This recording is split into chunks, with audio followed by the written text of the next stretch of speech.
शिवसेनेच्या ठाकरे गटाच्या नगरसेविका डॉक्टर सरिता मस्के या रिचेबल झालेल्या आहे।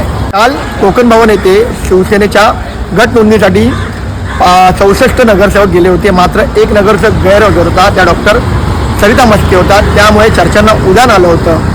लढताना आपल्याला किती अडचणी येतात, माझ्याही आयुष्यात त्या अडचणी आल्या। मी 9 वर्ष मेहनत केली होती।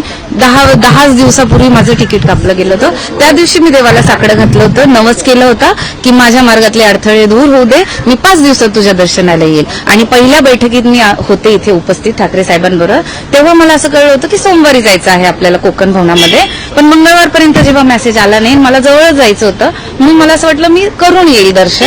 पण मागे रात्री जो मेसेज आला, मी तिथे तोपर्यंत पोहोचले होते, जो मला लेट भेटला।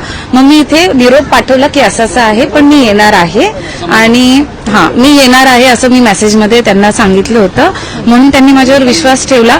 जसं मी संपर्कात आले, मला आदेश मिळाले की तुम्ही पहिले मोबाईल बंद करा, इथे वातावरण वेगळं झालं आहे, पहिले आमच्या संपर्कात या, आम्ही सांगू तेव्हा तुम्ही मोबाईल ओपन करा। म्हणून आम्ही रात्री पोहोचल्या नार्वेकर सरांच्या घरी पोहोचलो। रात्रभर आम्ही तिथेच होतो, सकाळी आम्ही त्यांच्यासोबत। अपडेटसाठी पाहत राहा बहुजन शक्ती न्यूज।